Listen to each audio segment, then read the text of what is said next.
Good morning, students. We are on the video number second of fundamentals of partnership. In the video number first of fundamentals of partnership, we have discussed the meaning of partnership and feature of the partnership. Okay, in this video, we are going to discuss the rights of partners and the partnership deal. Okay, so first of all, rights of partners. जब आपने rights of partners understand करना है, partners के rights क्या होंगे, तो उसके लिए बेस्ट ऑप्शन ये है, बेस्ट वे ये है कि आप अपने आप को फील करें कि आप किसी पार्टनरशिप फॉर्म में एक पार्टनर है, एक ओनर है, एक मालिक है। अब एक मालिक क्या कर सकता है, उसके पास क्या पावर्स है, क्या राइट्स है, ठीक है। तो इसके लिए अगर आप सोचेंगे इस बात को, तो सबसे पहले देखिए द पार्टनर्स हैव राइट क्या हो सकता है, आप बिजनेस के मैनेजमेंट में पार्टिसिपेट कर सकते हैं। So right to participate in the management of the business, first right ये हो गया। और क्या कर सकते हैं, right to be consulted about the business affairs, business transactions, जो बिजनेस की ट्रांजैक्शंस होती हैं उसके रिगार्ड में आपसे भी कंसल्ट लिया जाएगा, आप भी कंसल्ट करेंगे, आप भी अपनी एडवाइस देंगे। Next, right to inspect the books of accounts, जो पार्टनरशिप फॉर्म की, क्योंकि आप ओनर हैं और अगर आप ओनर हैं तो आपके फुल राइट है आपको कि आप पार्टनरशिप फॉर्म के बुक्स ऑफ अकाउंट चेक कर सकते हैं, इंस्पेक्ट कर सकते हैं और जरूरत पड़ने पर आप उसकी एक कॉपी भी ले सकते हैं, ठीक है। Next, right to share the profits of the firm, business का जो प्रॉफिट होगा उसमें आपका राइट है प्रॉफिट शेयर करने का, ओके, आपकी भी शेयरिंग होगी। Next, right to receive interest on loan advance to the firm, आपने फॉर्म को लोन एडवांस किया है तो उस लोन पर आपको इंटरेस्ट लेने का भी राइट है, okay.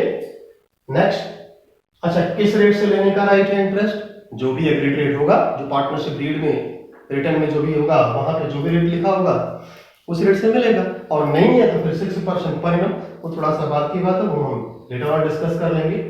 Next, not to allow the admission of a partner, a new partner, किसी न्यू पर्सन को एडमिशन के लिए एज अ पार्टनर एडमिट करने के लिए आप डिसअलाउ भी कर सकते हैं, ठीक है, मना कर सकते हैं। अगर आपने मना कर दिया तो उसका एडमिशन नहीं होगा, ओके, क्योंकि पार्टनरशिप बिजनेस में कोई से भी ट्रांजैक्शंस होनी है, कोई सा भी वर्क होना है तो सभी पार्टनर से कंसल्ट ली जाती है, तो मेजॉरिटी के बेस पे डिसीजन लेते हैं। लेकिन एक ये ऐसा काम है जिसके लिए all the existing partner should be agreed, जितने प्रेजेंट में पार्टनर्स है सबका एग्री होना कंपलसरी है। वो क्या है, admission of a new partner. जैसा कि हमने फीचर्स में स्टडी किया था, 2 और मोर पर्संस वाले में देखा था हमने कि मैक्सिमम पार्टनर्स 50 होते हैं। सपोज करिए कोई एक पार्टनरशिप फॉर्म है जिसमें प्रेजेंट में 49 पार्टनर्स हैं और उसमें एक और पार्टनर को एडमिट करने की प्लानिंग चल रही है, तो 49 में से 48 पार्टनर्स तो कह रहे हैं कि ठीक है एडमिट कर लो, लेकिन एक अगर मना कर रहा है तो उस न्यू पार्टनर का एडमिशन नहीं होगा, ठीक है। मींस क्या है, उसके पास राइट है, वो किसी न्यू पर्सन को एज अ पार्टनर एडमिट होने के लिए डिसअलाउ कर सकता है, okay. Next, right to retire from the firm after giving a proper notice, एक प्रॉपर नोटिस देकर पार्टनरशिप फर्म से कोई पार्टनर रिटायरमेंट ले सकता है, या जैसा भी एग्रीमेंट में कहा गया होगा कि रिटायरमेंट इस प्रोसेस से होगा उस तरह से रिटायरमेंट होगा। जनरली अगर पार्टनरशिप डीड में कुछ नहीं कहा गया है तो प्रॉपर नोटिस मींस क्या होगा, 6 मंथ्स बिफोर नोटिस, मींस जब भी रिटायरमेंट लेना है उससे 6 मंथ्स बिफोर पार्टनर को फर्म को नोटिस देना पड़ेगा। रिटायरिंग पार्टनर जो भी रिटायरमेंट चाहता है उसे फर्म को नोटिस देना पड़ेगा कि he wants to retire from the firm, ठीक है। Next, right to be indemnified for the expenses incurred to save the firm in case of emergency, firm की इमरजेंसी के टाइम पे फर्म पे कोई अगर मान लीजिए कैलेमिटी आ गई, उसको सेव करने के लिए, बचाने के लिए किसी पार्टनर ने अपनी पर्सनल पॉकेट से कुछ पेमेंट किया, कोई एक्सपेंस किया, तो उन एक्सपेंस का रिइंबर्समेंट पार्टनरशिप फॉर्म से किया जाएगा। सपोज करिए पार्टनरशिप फॉर्म में कोई कैजुअलिटी हो गई, उसे सेव करने के लिए सपोज करिए कुछ लीगल एक्शंस लिए जा रहे थे, तो आपने अपने एडवोकेट को बुलाया, एडवोकेट को बुलाने की जो उसकी चार्जेस फीस जो होती है उसे आपने अपनी पर्सनल पॉकेट से पेमेंट किया।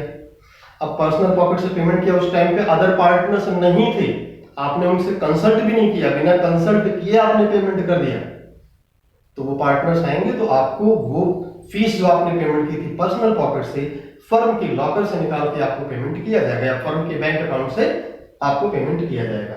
आपको फुल अमाउंट इंडेमनिफाई किया जाएगा, फर्म उसका रिपेमेंट करेगी। So these are the rights of the partners. Okay, now we are going to discuss the partnership deed. So partnership deed में हमारे पास अगर देखें, सीबीएसई जनरली इससे रिलेटेड 3 क्वेश्चंस पूछ लेता है। पहला होता है पार्टनरशिप डीड की मीनिंग क्या है, सेकंड नंबर इसके कंटेंट्स क्या है, कभी कभी 5-7 कंटेंट से पूछ लेता है। नेक्स्ट है इसकी इंपॉर्टेंस क्या है, importance of having the partnership deed. तो पार्टनरशिप डीड की मीनिंग अगर अंडरस्टैंड करनी है तो कुछ यहाँ पे जो कोर वर्ड्स हैं मीनिंग के लिए वो बड़ा इंपॉर्टेंट है।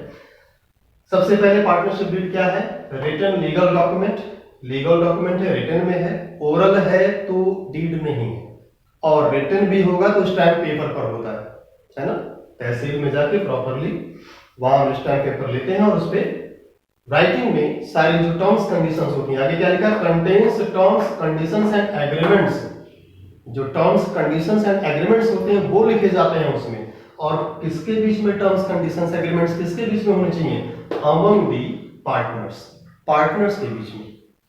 सपोज करिए यहां से क्वेश्चन बन सकता है, पार्टनर ने फर्म में कैपिटल इंट्रोड्यूस की है, उस कैपिटल का इंटरेस्ट पार्टनर्स के आपस का अपना एग्रीमेंट है, वो पार्टनरशिप डीड में लिखा जाएगा।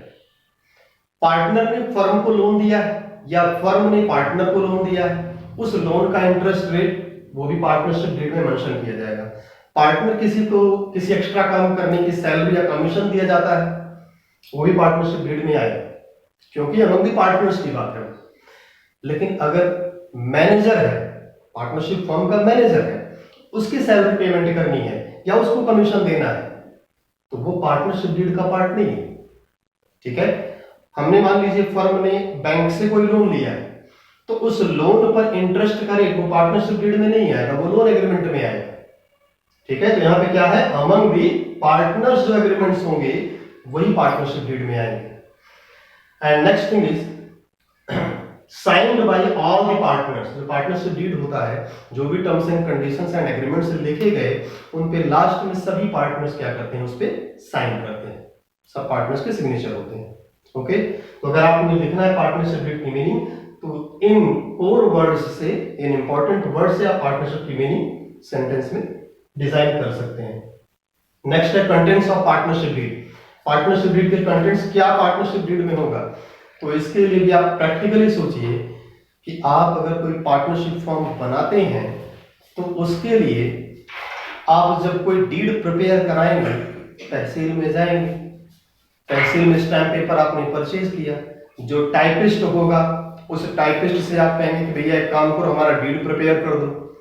ठीक है, तो टाइपिस्ट आपसे पूछेगा अच्छा ये बताओ क्या लिखना है डीड में, तो आप मान लीजिए कहते हैं कि आपने कभी डीड प्रिपेयर नहीं किया है क्या, तो कहेगा मैं तो दिन में सैकड़ों डीड प्रिपेयर करता रहता हूं। तो वो पूछेगा आपसे, कुछ क्वेश्चंस करेगा। ठीक है, तो सबसे पहले पूछे क्या, बताओ जरा आप लोगों का नाम क्या है, मतलब कौन कौन से लोग पार्टनर्स है, details of the partners. Details of the partners means partners के नेम, पार्टनर्स के address, contact number, mail ID etcetera. Then details of the firm, firm का नेम क्या है, फर्म का एड्रेस क्या है, फर्म का कॉन्टैक्ट नंबर, मेल आईडी क्या है, ये सारी चीजें। नेचर ऑफ द बिजनेस, क्या वर्क करेंगे आप, मैन्युफैक्चरिंग होगा, ट्रेडिंग होगा या कमर्शियल होगा, या मैन्युफैक्चरिंग होगा तो किस चीज की मैन्युफैक्चरिंग होगी, किस चीज की ट्रेडिंग होगी, यहां लिखना है। डेट ऑफ कमेंसमेंट, कब से स्टार्ट हो रही है partnership. Interest on capital, capital contribution से पहले कैपिटल कंट्रीब्यूशन कितना करेंगे, कौन सा पार्टनर कितनी कैपिटल इंट्रोड्यूस कर रहा है। Interest on capital, interest on drawings, profit sharing ratio क्या होगा, किसी पार्टनर को क्या सैलरी दी जाएगी, क्या किसी पार्टनर को कमीशन मिलना है। वैल्यूएशन ऑफ गुडविल कैसे करेंगे, कौन से मेथड से वैल्यूएशन करेंगे, डिफरेंट टाइम्स पे, चेंज इन पीएसआर के टाइम पे कैसे वैल्यूएशन होगा, एडमिशन पे कैसे वैल्यूएशन करेंगे, रिटायरमेंट डेथ के टाइम पे, डिसोल्यूशन के टाइम पे कैसे वैल्यूएशन किया जाएगा, एसेट्स का वैल्यूएशन कैसे करेंगे, रिवैल्यूएशन वगैरह जो कुछ भी होता है। और interest on loan, interest on loan कौन सा, मैंने फिर से कहा क्योंकि ये पार्टनरशिप डीड के कंटेंट्स हैं, तो इंटरेस्ट ऑन लोन में कौन से लोन की इंटरेस्ट की बात की जाएगी, अमंग दी पार्टनर्स, जो पार्टनर्स और फर्म के बीच में जो लोन चले हैं, लोन की ट्रांजैक्शन हुई है, सिर्फ उसी लोन का इंटरेस्ट यहाँ पे आएगा, बाकी इंटरेस्ट के लोन के इंटरेस्ट यहाँ नहीं आए। ठीक है, so these were the contents of partnership deed. ये कुछ एक लिस्ट, कंप्लीट लिस्ट नहीं है, ठीक है, इसमें कुछ और भी कंटेंट्स हो सकते हैं।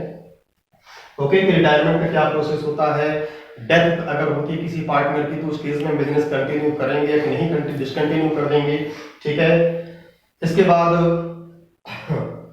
पार्टनरशिप का जो ड्यूरेशन टाइम पीरियड है वो कितने टाइम का होगा, अकाउंटिंग पीरियड क्या रखेंगे, जनवरी टू दिसंबर वाला होगा कैलेंडर ईयर या अप्रैल टू मार्च फाइनेंशियल ईयर होगा, क्या होता है, वो सारी बातें इसमें लिखी जाती हैं।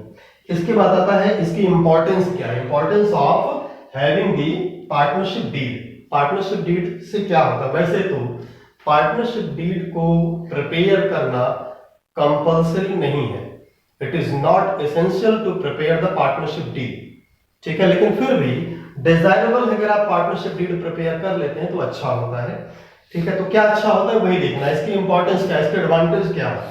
सो फर्स्ट वन, अगर आप डीड प्रिपेयर करके रखते हैं तो ओवरऑल का मतलब क्या, बिलीव वाली बात नहीं है ना। कोई भी पर्सन है, कोई पार्टनर है, आज तो कुछ ठीक है कहा है उसने, लेकिन फ्यूचर में हो सकता है कि उस बात से वो मुकर जाए, हट जाए, बदल जाए। तो उस केस में क्या होता है कि डिस्प्यूट्स के चांसेस होते हैं, लेकिन अगर डीड है अपने पास रिटन में है तो it reduces the disputes among the partners. Partners में डिस्प्यूट्स होते हैं तो उसको रिड्यूस करेगा। Next, governs the rights and duties of the partners. Partnership deed के थ्रू ये जो राइट्स आपने देखे हैं पार्टनरशिप में, पार्टनर्स के जो राइट्स हैं, ये इन राइट्स को इंक्रीज या डिक्रीज किया जा सकता है बाय द पार्टनरशिप डीड। हो सकता है किसी पर्टिकुलर पार्टनर के बारे में कह दिया जाए कि this partner will not be consulted for the admission of a new partner, यानी किसी न्यू पार्टनर के एडमिशन के लिए कोई पर्टिकुलर पार्टनर से कंसल्ट नहीं ली जाएगी, ये बात डीड में इंक्लूड की जा सकती है। और अगर डीड में इंक्लूड कर लिया तो वो पार्टनर भी साइन करेगा, तो एडमिशन के टाइम पे उससे नहीं पूछा जाएगा, फिर उस केस में ऑल द एग्जिस्टिंग पार्टनर्स का एग्री होना कंपलसरी नहीं, वो एग्री नहीं भी है तो भी बात चलेगी, ठीक है। तो जो पार्टनरशिप डीड होता है वो क्या करता है, राइट्स एंड ड्यूटीज को गवर्न करता है। नेक्स्ट है works as an evidence in the court of law. Court में अगर जरूरत पड़ती है, नीड होती है कि एविडेंस क्या है, प्रूफ क्या है, इस बात को आप ऐसे कह रहे हैं, ये चीज ऐसी होगी, तो आप इसे एविडेंस के फॉर्म में भी, प्रूफ के फॉर्म में शो कर सकते हैं। नेक्स्ट है works as a guide. Guide के रूप में भी वर्क करता है। कैसे गाइड के फॉर्म में वर्क करेगा कि मान लीजिए कोई अकाउंटेंट न्यूली अपॉइंटेड है, न्यूली अपॉइंटेड अकाउंटेंट है और उसे फॉर्म में interest on capital, interest on drawing, profit sharing ratio, partners की सैलरी, कमीशन के बारे में नहीं पता है, ठीक है। तो अगर वो डीड देख लेगा तो वो अपना काम कर सकता है, अगर वो डीड नहीं देखता है तो पार्टनर से पूछना पड़ेगा, तो पार्टनर गाइड करेगा। लेकिन यहाँ पे क्या होगा, पार्टनर से नहीं पूछा बल्कि डीड देख लिया तो डीड ने उसे गाइड कर दिया, ठीक है। तो इस तरह से पार्टनर का काम हो जाएगा। इसका मतलब अगर इंपॉर्टेंस की बात करते हैं तो हम चार इंपॉर्टेंस यहाँ पे अंडरस्टैंड कर सकते हैं। पहला क्या, reduces the disputes, second governs the rights and duties, and next works as an evidence, and the last works as a guide.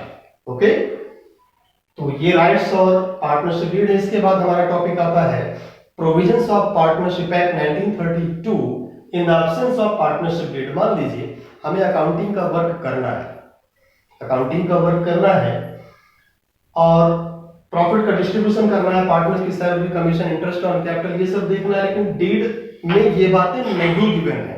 मतलब जब डीड प्रिपेयर किया तो उस टाइम पे इनमें से कोई पॉइंट हमने नहीं इंक्लूड किया था, लेकिन अभी उस पर कोई डिस्कशन चल रहा है, ठीक है, या डीड प्रिपेयर ही नहीं है, डिस्प्यूट की बातें चल रही हैं, देन इन दैट केस हम क्या करते हैं, अपना जो एक्ट है उस एक्ट के प्रोविजंस को अप्लाई करते हैं।